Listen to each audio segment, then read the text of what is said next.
नाम इन्हें बड़ा प्यारा लागे। राम जी का नाम बड़ा प्यारा प्यारा लागे। राम ने भी देखो इसे खूब पहचाना, राम जी ने देखो इसे खूब पहचाना। छम छम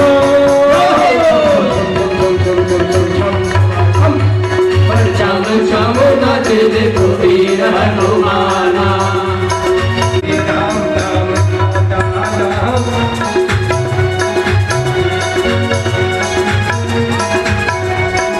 जहाँ जहाँ कीर्तन होगा प्रभु श्री राम का, जहाँ जहाँ श्री राम का लगता है पहरा वहाँ वीर हनुमान का, लगता है पहरा वीर हनुमान का। राम के चरण में है इसका ठिकाना, राम जी चरण में हरि का ठिकाना। छम छम छम छम नाचे देखो वीर हनुमाना।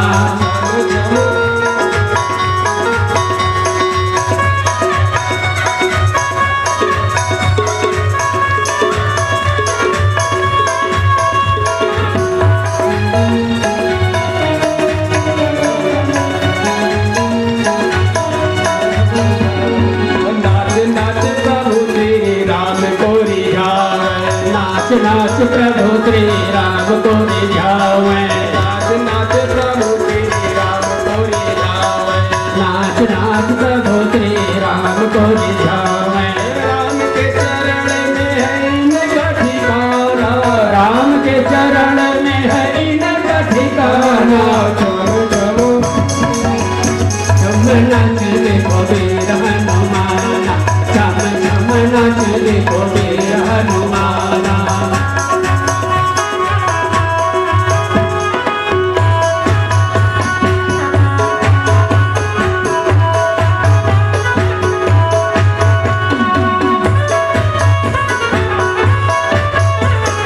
नाच नाच प्रभु श्री राम को रिझावे, नाच नाच प्रभु श्री राम को रिझावे। हरे रात दिन नाचता ही जावे, हरे रात दिन नाचता ही जावे।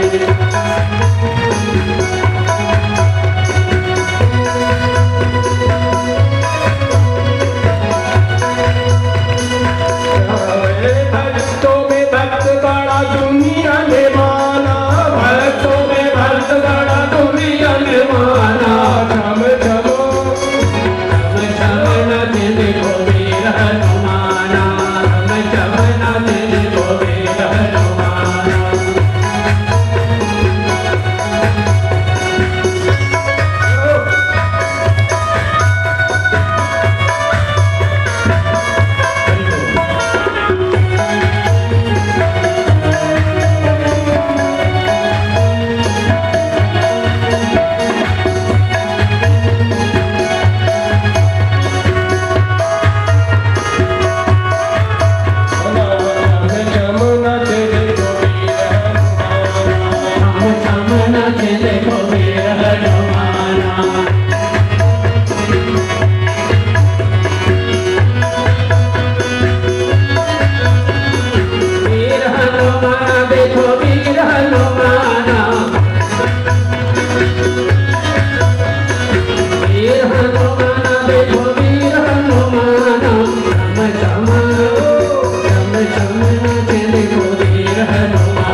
देवेंद्र गोयल जी की तृतीय पुण्यतिथि पर उनके दोनों सुपुत्रों ने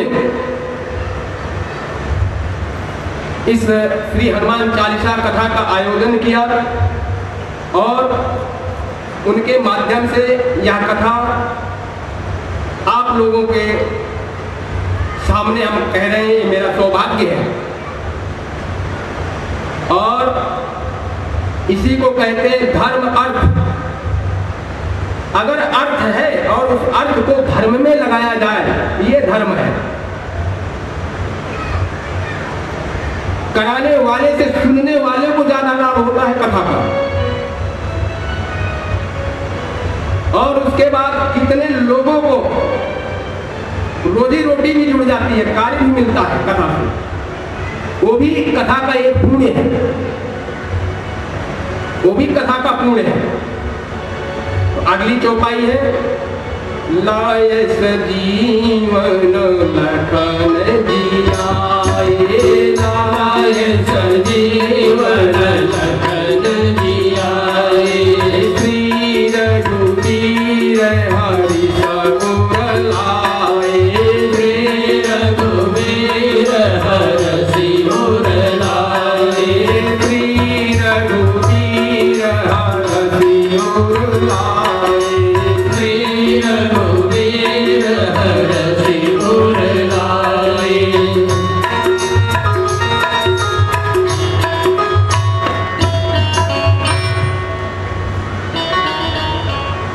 श्री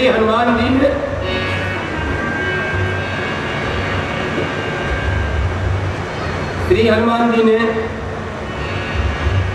लक्ष्मण को जब शक्ति बाण लगा तो संजीवनी ला करके लक्ष्मण को भी बचाया।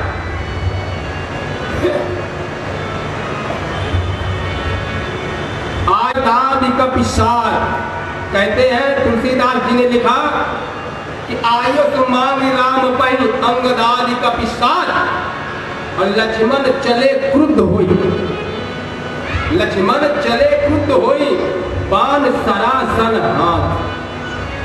जब श्री लक्ष्मण जी पहली बार युद्ध के लिए मेघनाथ के पास, साथ में मेघनाथ के पास गए लड़ने के लिए, तब लक्ष्मण जी ने भगवान श्री राम को प्रणाम नहीं किया। उस समय लक्ष्मण चले क्रुद्ध हुए, क्रोध में होकर के अंगद आदि साथियों को लेकर के मेघनाथ से युद्ध करने के लिए चल दिए। सिर्फ आदेश मांगा, प्रणाम नहीं किया प्रभु को। और प्रणाम न करने का परिणाम क्या हुआ कि लक्ष्मण जी को शक्ति लग गई। तुलसीदास जी कहते हैं, जब मेघनाथ से युद्ध करने के लिए श्री लक्ष्मण जी चले तो सिर्फ जा करके प्रभु से हाथ प्रणाम नहीं किया, आदेश लिया और चल दिए युद्ध करने के लिए। और जब चल दिए तो क्या हुआ, लक्ष्मण जी को शक्ति लगी और लक्ष्मण जी मूर्छित हो गए। तब लगे आयो हनुमाना, किसे ले आए, अनुज देख प्रभु अति दुख माना। श्री हनुमान जी ने लक्ष्मण जी को शक्ति लगने के बाद उठा करके ला करके श्री प्रभु के चरणों में नहीं, प्रभु के चरणों में नहीं रखा, प्रभु श्री राम जी के गोद में रख दिया। संत यही करता है। यह प्रसंग यह संकेत करता है कि संत जो होता है वो भक्त को उठाता है और प्रभु के गोद में ले जाकर के रख देता है। और भक्त का दुख तो संत को ही दिखता है और किसी को नहीं दिखता। जब किसी भक्त का दुख किसी संत को दिखता है तो संत उस भक्त को अपनी गोद में उठाता है और प्रभु के गोद में ले जाकर के रख देता है। क्योंकि हनुमान जी संत है, सदगुरु है हनुमान जी। और हनुमान जी अष्ट सिद्धि निधि के दाता भी है। तो यह संकेत करती है यह कहानी। और भागवत कथा में भी कथा है, महात्म में कथा है। जब भक्ति माता रो रही है और नारद जी से नहीं देखा गया और नारद जी गए, बोले माँ रो क्यों रही हो? तब भक्ति माता ने कहा, हे ऋषि, मेरे ये दो पुत्र ज्ञान और वैराग्य मूर्छित हो गए और इसलिए रो रही हूँ। और आज भी ज्ञान और वैराग्य मूर्छित हो गए हैं। आज भी भक्ति रो रही है, क्योंकि राग और द्वेष के कारण मूर्छित हुए हैं। नेरे हुए तो सूझत नहीं लानत ऐसी जिंद, तुलसी या संसार को भयो मोतिया बिंद। आंखों में मोतिया बिंद, किस चीज का मोतिया बिंद? राग और द्वेष का मोतिया बिंद हो गया है।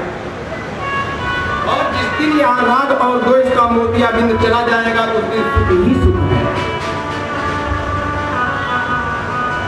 और दूसरा संकेत क्या है?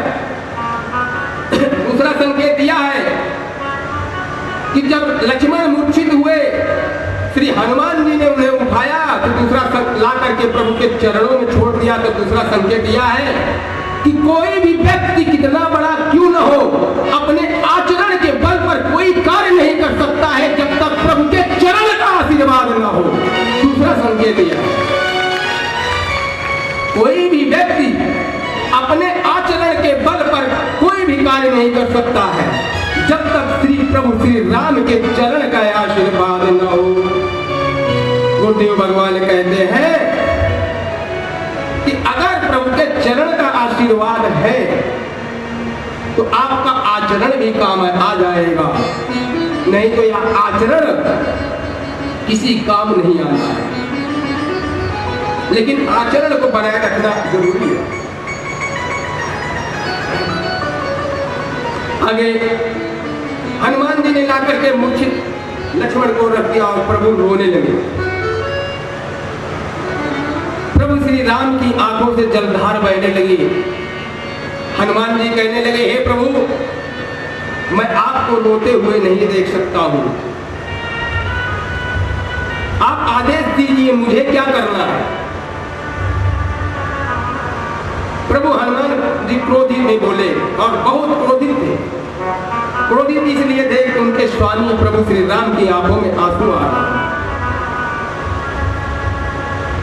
हनुमान जी ने कहा, हे प्रभु, जो हम अब अनुशासन पावो, जो हम अब अनुशासन पावो तो चंद्रमय निचोर चैल ज्यों, चंद्रमय निचोर चैल ज्यों। मतलब हनुमान जी ने कहा प्रभु श्री राम से कि हे प्रभु, मैंने सुना है कि चंद्रमा के पास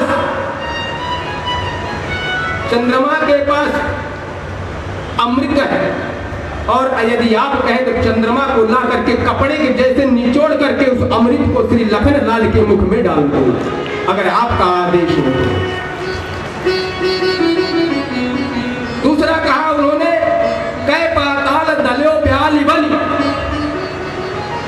और मैंने ये सुना कि पाताल में ब्याल कहते हैं सांप को, कि पाताल में सांप जो है अमृत कुंड की रक्षा कर रहे हैं। आप कहें तो उनको मार करके वह अमृत कुंड ला करके श्री लखन लाल के मुख में डाल दो। प्रभु आप रोए मत, आपके हाथ में नहीं देख सकता। और तीसरी बात जो हनुमान जी ने कही उसे तो हनुमान जी ही कह सकते हैं। गुरु भगवान कहते हैं उसे तो हनुमान जी ही कह सकते हैं, दूसरे में तो ताकत ही नहीं कहने की किसी की।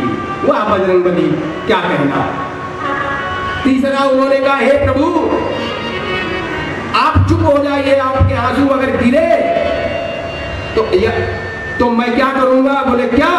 बोले इस मौत को ही इस मृत्यु लोक से मार दूंगा। आज मौत ही नहीं आएगी किसी को। प्रभु हनुमान जी की आंखें लाल हो गई, शरीर भारी हो गया, बदन को बढ़ा लिया हनुमान जी ने। आकाश के सारे देवता खड़े हो गए, हाथ जोड़ करके ब्रह्मा आदि कहने लगे क्या कि आपन तेज संहारो, आप ही आपन तेज संहारो, आप तीनों लोग तीनों लोग हाथ कांपे, आपन तेज संहारो, आप तीनों लोग हाथ कांपे, आपन तेज संहारो, तीनों लोग हाथ कांपे। सारे देवता जितने थे सब थर्रा गए हनुमान जी का वह रूप देखते। क्यों? क्योंकि उनके स्वामी की आंखों से जलधार बह रही थी। तब जामवंत जी आए और जामवंत ने कहा, हे हनुमान, इतना सब करने की कोई जरूरत नहीं है, हम जो बता रहे हैं उसे करिए। क्या बता रहे हैं?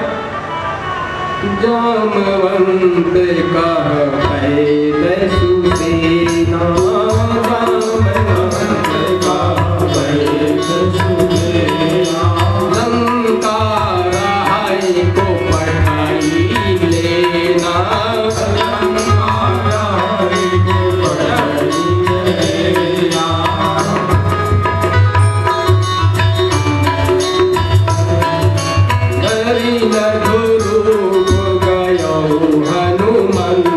फिर छोटे से रूप बना लिए भगवान और लंका में गए हनुमंता,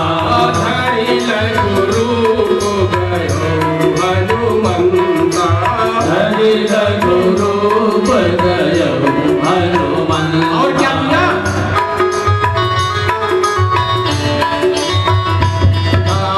आन्यो भवन समेत तुरंता, आन्यो भवन समेत तुरंता।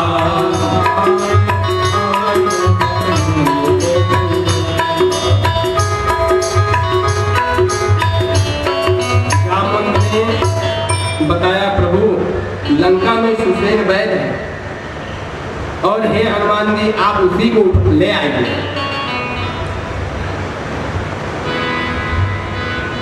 अच्छा, हनुमान जी प्रभु के कारण में ज्यादा सोच विचार नहीं करते हैं।